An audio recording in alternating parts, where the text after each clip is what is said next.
What is up, everyone? Happy Friday. It's not Dakota and Caleb this time. The kids are running the house now, so Dakota's out on vacation. Caleb, he works so hard, we thought we'd just give him a break this time. So we are running the show without them this time, and I am so glad that we have Liesl with us. Liesl is everyone. Account strategist here at Adclass and is just amazing at her job, and we're so excited to have you here this morning, Liesl. How are you doing? Doing very well. Happy Friday, everyone. Good morning, good evening, wherever you're tuning in from. Afternoon, maybe. That's the only one I missed. Yeah, we're doing super well this morning. We've got a really great presentation to share with you all today, so I think it'll be really valuable for anyone, regardless of what industry you're coming in from. Absolutely, yeah. So we're going to be looking at what really makes up ad creative, the strategies that you need to implement in your ad creative strategy. And Liesl comes with a ton of experience in this industry and has run some of the biggest ad creative campaigns in e-commerce as well as just e-learning as well. So yeah, we're getting someone on top of the game and with a lot of experience. So you guys are going to be blessed by this.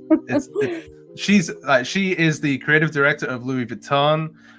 She founded Gucci and she has run all of their ads. No, I'm just joking.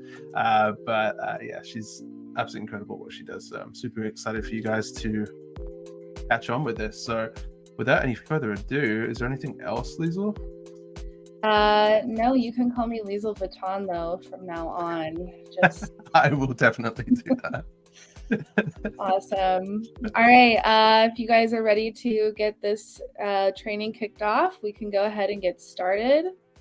Let's go. And from my computer. Oh. Share screen. That's what we need. There we go. All right.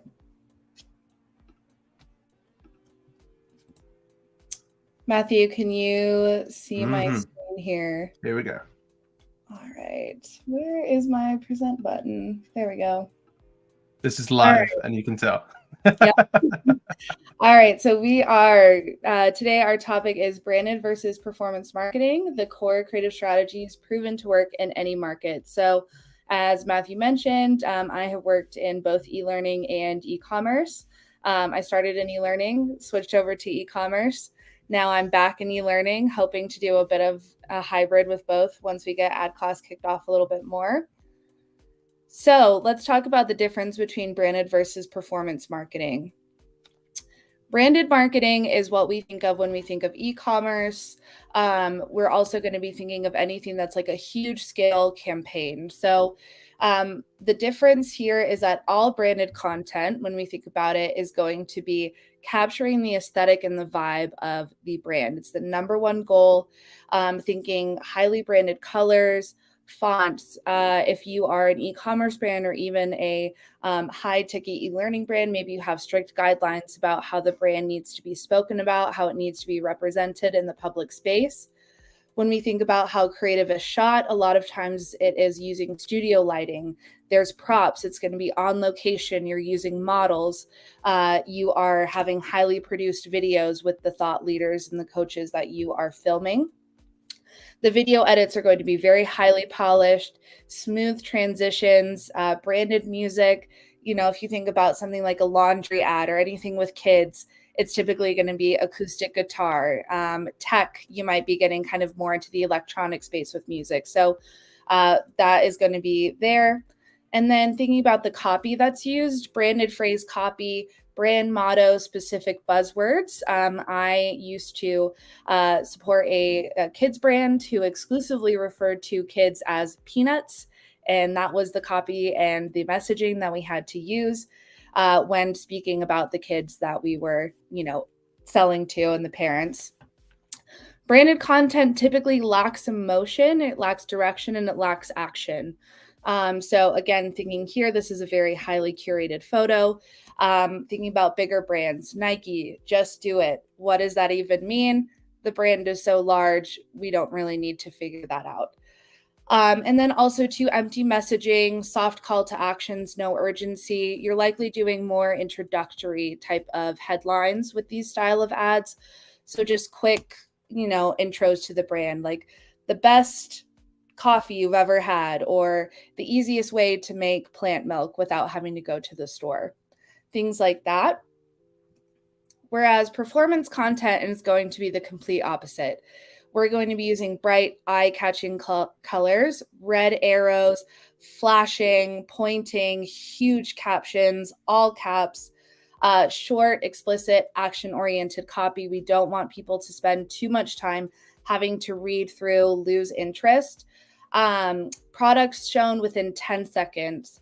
It really, any type of performance content is going to appeal to emotion, and it has that audience personalization. So on the e-commerce side, you want to call out the pain point, deliver your product as the solution, and hopefully get them into the website to then purchase. On the e-learning side, you are solving a problem with whatever course offer you have. So speaking to those pain points is extremely important to do right away.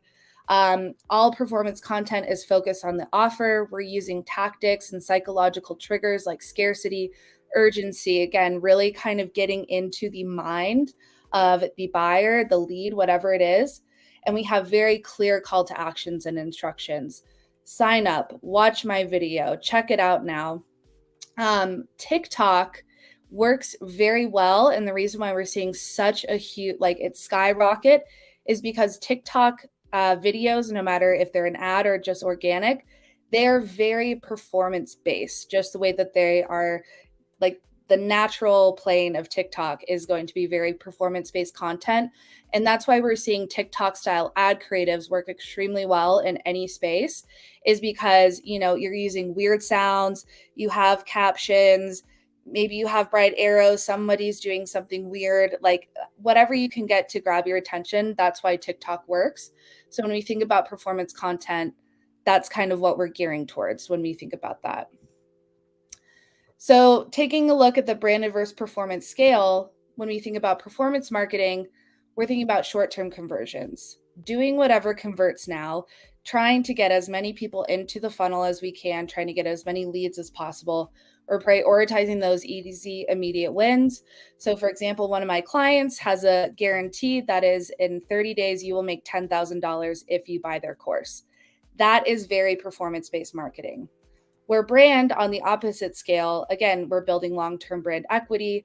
We're not really sacrificing the brand for performance. It requires a long time and patience to really build the brand equity. It's not impossible, but it does take a little bit more time. And it's going to prioritize good taste and aesthetic over some of those gimmicky, clickbaity type of tactics.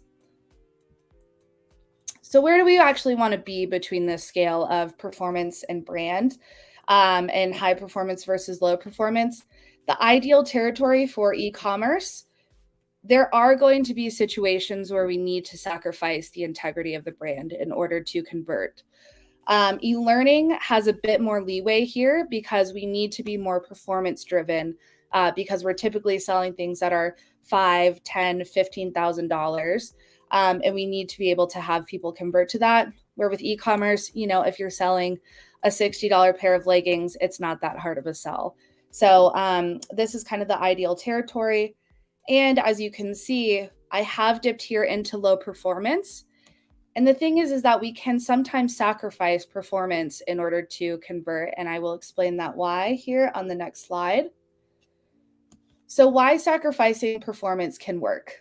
It all depends on the placement of the ad. So an ad with extremely high engagement below conversions still serves a purpose because it pushes traffic into the funnel, expanding our pool of potential leads, which will then hopefully be persuaded to convert through our lower funnel tactics.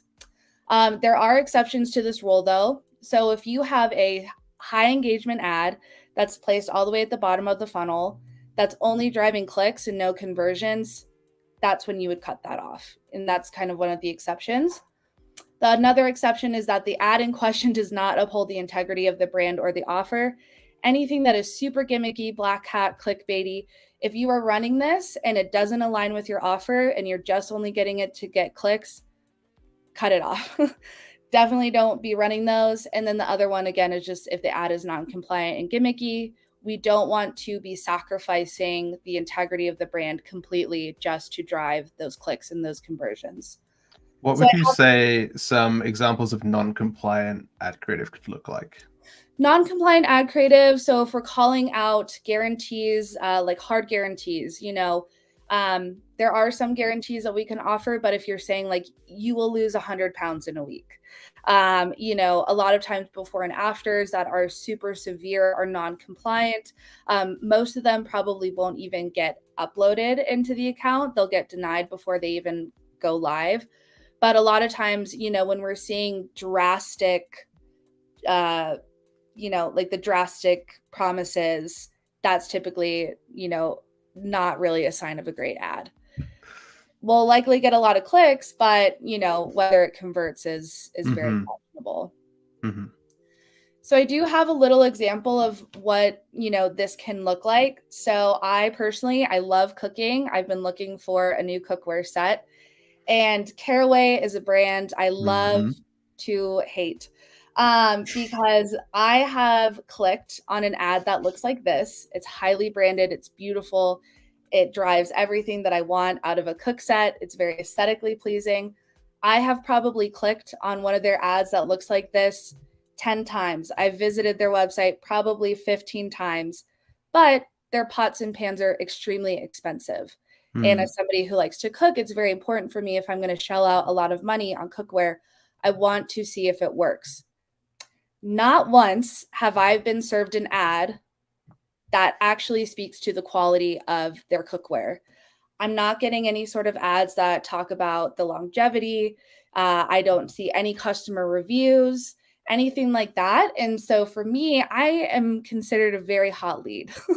I want to buy the cookware, but I'm not getting the type of information that I need from the ad or from the company. Therefore, I'm having to then do my own research. And the research I'm doing now, it's not great. The YouTube videos don't seem to really like this brand. And so now what could have been a very easy conversion for them, for me, just by targeting me with better ad creative, I probably would have converted faster. They hadn't done that. Now I'm doing my own research. The research isn't great, and they've lost the customer. So that's a really great example of how we should be using creative to target people throughout various stages of the funnel. So when we take a look at the funnel, full funnel execution, no matter what we're doing with strategy, should be the main goal. So when we're thinking about upper funnel, that would be awareness, broader interest audiences, or just broad in general. The goal with this funnel placement is to generate traffic and introduce the brand and offer. If we are not necessarily getting conversions at this state, it can be okay, again, as long as we're driving clicks and we have the right tactics lower funnel to scoop up those leads. So some of those tactics on a creative front would be glamour shots, thinking about commercials, very cool commercials that you're like, wow, I've never heard of this brand. That was a great commercial. That's what we're thinking of. And then any basic introductions to the brand. Mid-funnel would be those high intent interests going into more niche targeting, lookalikes, and engagers. The goal there is to start nurturing trust and generating interest in the product. So that is where we are going to open up different products or different offers. We are going to be using things like customer UGC. We're going to speak to the unique selling points or start explaining the offer or the brand. We're doing compare and contrast between us versus them. Why we're the better option between these two. And then moving down the funnel, low funnel would be, again, engagers, website visitors, and hot leads. The goal here, convert. All right, so tactics are customer testimonials, pushing and pulling on those psychological triggers of urgency and scarcity. Our calendars are booking. Enrollment for my course closes in 2 weeks, even if it doesn't. This item is about to be out of stock, or this item just got back in stock and it's about to sell out again. And then, of course, promotions, anytime that we can sweeten the deal ever so slightly, even if it's something as little as a 10%, that is going to get us that conversion a lot easier. And then thinking about customer lifetime value, this is, again, once we've started building this brand equity, is the goal is just to keep them purchasing. So tactics would be those subscription-based models, cross promotions, VIP access, live events, one-on-one coaching, whatever it might be, that would be considered that customer lifetime value. Very low percent of the funnel, but very important if we want to keep people buying. So let's take a look at what these core creative strategies actually look like. The main 5/6 here are going to be explainers and features. So that introduces the brand and product to new users. Value and price point, highlighting those unique selling points. Compare and contrast what makes the brand different, not just better than our competitors. Social proof, what is the community saying? Reviews, 5 stars. Promotions, urgent messaging, highlighting a promotion or an offer. And then any hybrid approach. So again, when we think about creative and strategy, we want to have that full funnel execution. So we want to build that story of establishing that problem or need. Are you sleeping on a bad pillow? Introduce the brand or the offer as the solution.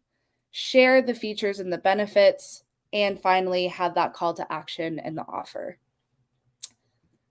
So taking a look here at upper funnel, we want to generate volume and introduce the offer. So those key strategies as a recap: glamour shots, commercial style videos, and introductory creative. What does that actually look like? Glamour shots. Beautiful. These are extremely enticing. They're very aesthetically pleasing. This yellow one, super eye-catching. It makes me actually want to start taking vitamins and taking care of my body. I love to work out, so this looks absolutely delicious. I will probably, take a look at that brand down the road. When we think about it from an e-learning perspective, glamour shots could be something like this with the thought leader, kind of a headshot style ad with maybe a little bit of copy on, who they are, what they're offering. We also have those commercial style videos. So here are just a couple very popular commercials, which I'm sure we've all seen at some point. The purple mattress Sasquatch ad.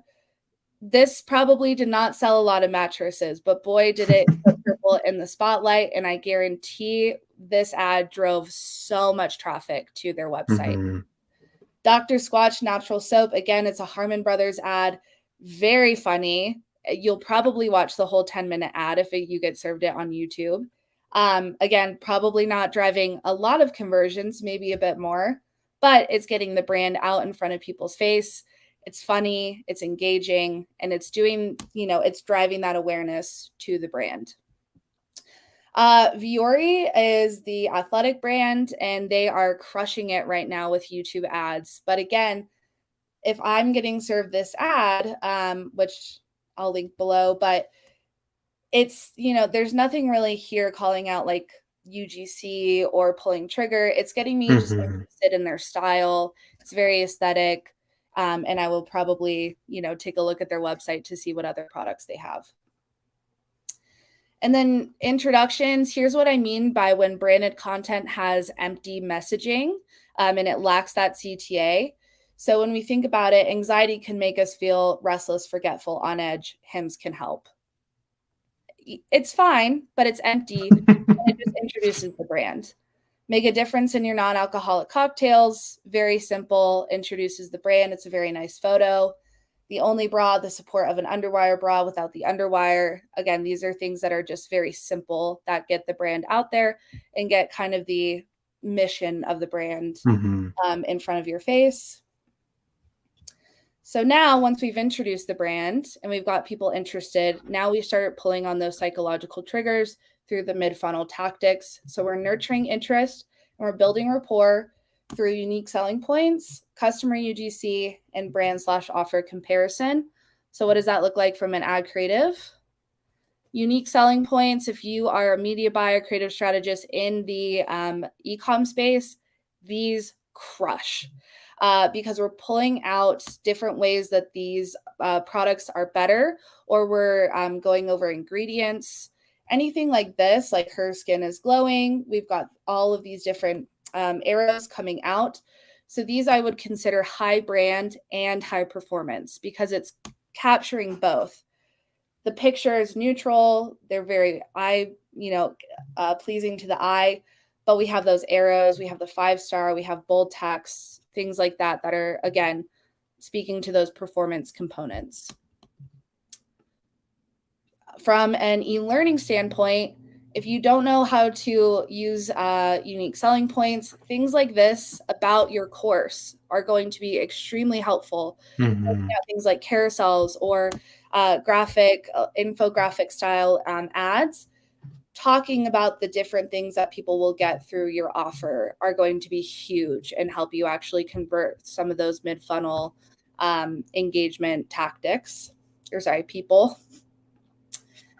Customer UGC, everyone should be using it at some point, whether it's a hardcore testimonial that you ended up making $20,000 after you joined this course, you started sleeping better after you started taking these vitamins, whatever it may be.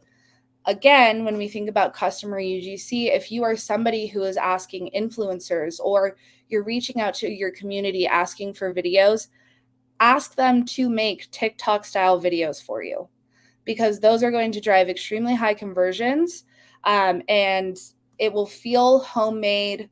It will still represent the brand in some way, but they'll more than likely have those performance aspects than just somebody, with like a selfie on their desk, speaking to random points. Like, try to make it intentional, build out some plans for your community to follow. You will get much better content if you just put in a little bit of effort on that front end.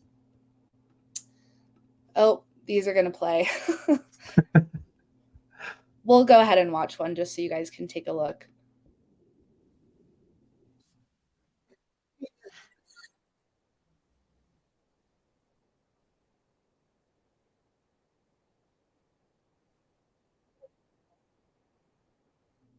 And that one's so efficient because it's actually showing the process of actually using the product while having interstitials of the benefits. So it's hitting two things at once, which is so cool. Exactly. And similar with this one, we'll go ahead and take a look at this.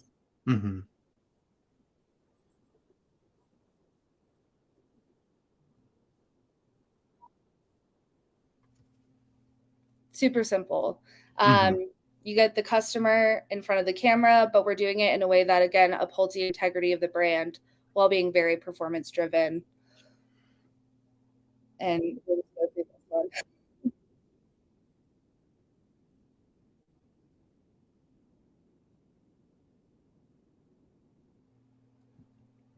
super cool. Super easy.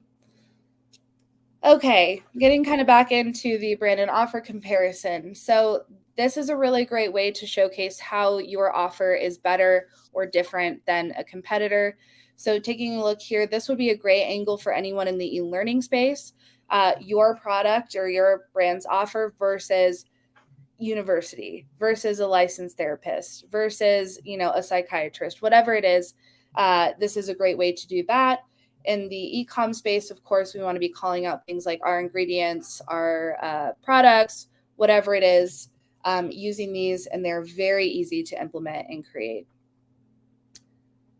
All right, we're working our way through. So taking a look at our low funnel, the main goal, convert. All right, anything that we're doing in a low funnel tactic needs to be as performance driven as possible. We need to be hitting those psychological triggers. So very emotional customer testimonials, highlighting huge wins, highlighting, big changes that they've seen through using the product or being part of the program, using urgency and scarcity and those promotional offers. So what does that actually look like in the wild? Something that we can do that works extremely well, especially on the e-commerce side, is 5-star review graphics. So a game changer, 5 stars. These are amazing elixirs. It's beautiful. I can see a review from a customer in real time. And, that looks delicious. Maybe I'll go ahead and give it a try. Majority does a really great job with a lot of their ads. They use this format a ton, and obviously they're one of the biggest jewelry distributors in the space. So over 20,000 5-star reviews. I mean, that's huge. This ad is very simple. It's super easy to create, but that 20,000 5-star review, very telling of the type of quality that their jewelry is. Diff eyewear, great fit and love the colors, lots of compliments, 5-star review. And we gave a little shout out to the model who submitted that review. Then we come here into customer testimonials. So especially in the e-learning space, any customer testimonial that you get, try to make it about people who have actually seen super big results from your offer. So what I see happen a lot is that when we ask for customer reviews, we're getting a lot of stuff that speaks to the quality of the course of, I really like the community. I really like my coach. Everyone here is super nice. I've learned a lot, but we're not actually speaking to the huge results that people are seeing. So when we think about asking, again, our communities for customer testimonials, we need to see things like, I closed this deal in 30 days and made this X amount of money. I hit this revenue goal within this year, and so on and so forth. But, there are other ways that we can speak to customer testimonials in a way that's fun and it's easy. So one thing I saw yesterday, just as I was looking through, is just this cute little text message ad. Again, very easy to create, but it seems very personal and it's speaking to, these products. If I was a parent, I'd probably go ahead and check that brand out and maybe even convert. Urgency. Yeah, I might do that straight after this, actually. Yeah. Matthew's a dad. Go check him out. So urgency and scarcity, of course, easiest way to do this in the e-commerce space, this sale or these products are limited time, doing any sort of limited edition promotional runs, things like that. Hurry, we're almost selling out, or hurry, they just came back in stock and they're due to sell out. In the e-learning space, one thing that we can do is promote, enrollment is ending on June 3rd, sign up now. Even if we constantly have open enrollment for our programs, not all of our leads are going to know that. So pushing some things like that can definitely help get some of those people who have been on the fence into a sale. And then Masterclass does a really great job of this, less than 1 week left to enroll, buy one membership, get one free. Again, things that we can start doing to support those conversions for anyone who's kind of left on the fence. And then, of course, sales and promotions. Like I said, if you have a lead who's been in your system for a long time and they're engaged and they're just not converting, throw them a 10%. 5%, 20%, whatever it is, just do it.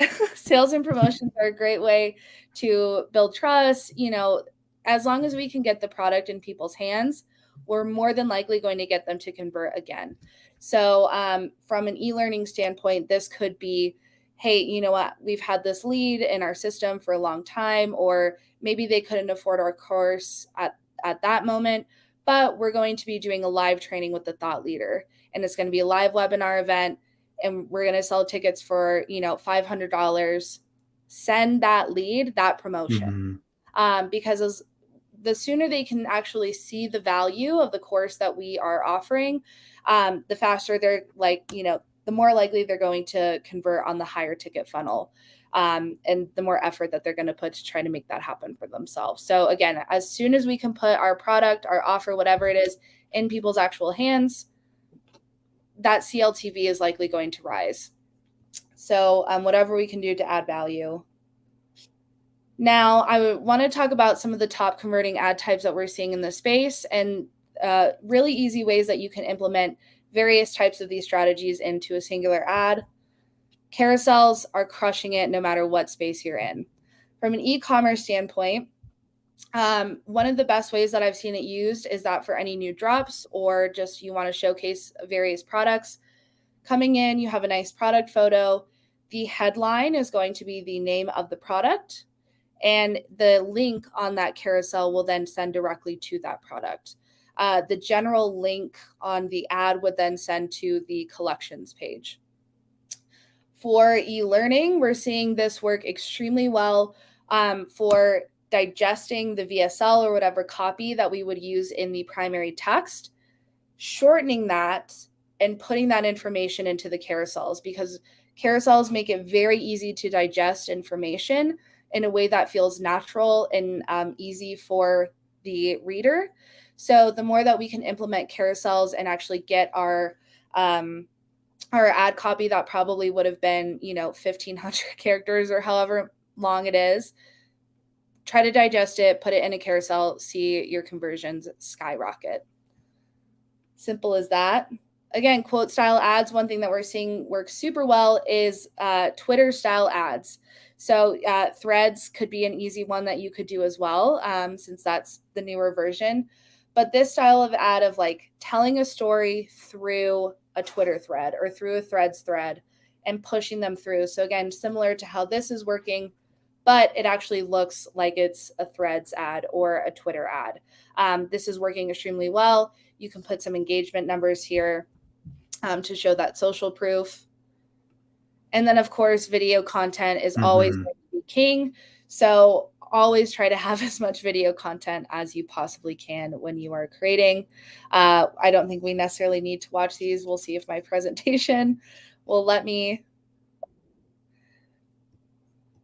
I don't know if you guys want to watch through. Robots run the world. We can't progress through this until we watch it. So all right, we'll go ahead and watch these just because we've got the time. Yeah.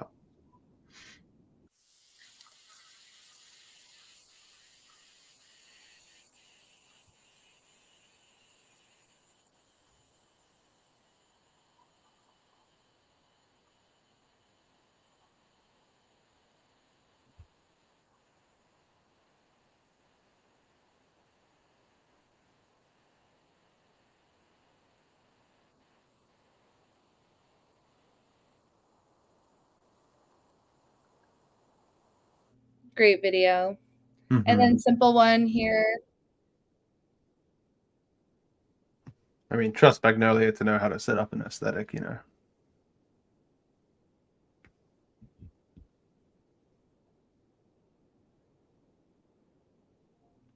So actually the interesting thing that I'm glad we watched these, because the interesting thing that we can see is the stark difference between this being a high performance ad. We've got customer testimonials. She's calling out different aspects. We here have botanical elixirs made with active plants. It's still somewhat branded. It feels very high, it's highly polished. We have a beautiful woman who's talking about it, but there's more performance aspects that are part of this. Whereas the Magnolia ad that we just watched is extremely high branded content. It's lacking that emotion. It doesn't have a call to action, very empty messaging with the copy that they have. So when we're thinking about what we're asking for, videos, there's a clear winner, in my opinion, of what I would want to be running in my account. All right. So competitive resources, how can we actually see what is working within the space, what other people are doing? Number one resource that we should always be using is Facebook Ad Library. Number one, it's free, so you don't need to be paying for it. You can look up any competitor that has a Facebook or Instagram account. So this is just a look at what the platform looks like.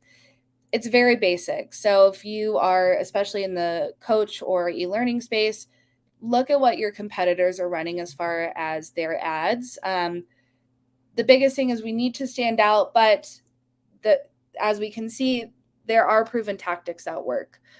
So we want to be filling our gaps in any way possible with the creative strategies I just presented, but it's also good to see what's actually trending and relevant with our competitors.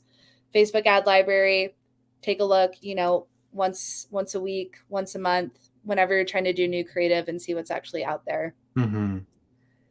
Number two would be Ad Spy. So I believe this platform is actually, you do have to buy a membership. I'm not exactly sure what the price point is, but the benefit of Ad Spy, it operates very similarly to Facebook Ad Library, but you will see historical ads over time. You'll also get data on the engagement levels. So if you're looking at a competitor, you can see what type of ads have the highest engagement, comments and shares, what the distribution is on their audience who's actually interacting with the ad. So we're getting a bit more data that we can work with and inform our decisions. So if you are somebody who's very serious about creative strategy, definitely recommend looking into AdSpy just to see, keeping an eye on your competitors and even keeping an eye on yourself, because you can go ahead and take a look at your historical ads and see, what was top performing in the past. And then my personal favorite is Foreplay app. Think of it as Pinterest for marketers. So what you can do with Foreplay is you can go here into this discovery section here, and you can look up competitors. You can look up various brands. You can look up different types of copy, creative types, whatever it might be, and it will send you a flood of different ads. And so you can really see what's in the space. It's Pinterest for marketing. You can save different ads to different boards, which is why it operates similar to Pinterest. But again, it's a really great way to see what's actually out there, what people are doing, get inspiration for your company. This is, I know for sure, a paid ad program, but I definitely recommend it. Again, if you are a larger agency, maybe you're a more developed coach or consultant, and you're starting to get in the space, these are resources that are extremely valuable. So definitely take a look into them if you are starting to scale up your business and want to do so through creative. Quick question before we move on, actually. Oh, now that we're at the Q&A. But we got a question from Facebook user who is actually in our group. It's Ashley Salazar, and they asked, is there a way to see what's actually getting good results? So I assume this means like either in the Meta ad library or somewhere else, or can we just see what other people are doing? Do you have any insight into that? I would say AdSpy is definitely going to be our best resource as creative strategists or strategists and general media buyers to actually see what's getting good results. We're not necessarily going to get CPA or click-through rate data from these just because, that information tends to be quite private. But again, what we can see is from AdSpy, we can see what ads are most engaging. And so we can assume, with the best of our ability, that these are ads that are producing results on the conversion end. So I think there's more aspects of AdSpy that I personally haven't looked into, but you can see likes over time. We can see what type of landing pages are converting well. So AdSpy, I would say if you're looking for true KPI data, that's going to be your best resource. Foreplay, it's a newer product and it's a newer program. I think it was only launched last year in 2022. So as more people start using that as a resource, I would imagine that they will start offering engagement rates at the very least of what's actually converting for these brands for the ads that they're showcasing. Any other questions here from the chat or Matthew from you? Yeah, I've got a couple questions, and everyone that's watching, feel free to ask in. I'll give you a chance to think of anything, but while we get some questions in, one question that came to my mind was, where do you find in that funnel the most bottlenecking, where there's a lot of like build up and where you need to like push through conversion? Lower ticket, lower funnel, I would say. So when we think about the funnel, the tactics that I just showed you as far as glamour shots and USPs and things like that, those are very easy to make and they're very light lift. Typically, a person who's versed in Canva can bust something out similarly to that. Even if you're not a great designer, you can tend to make something that looks like that pretty easily.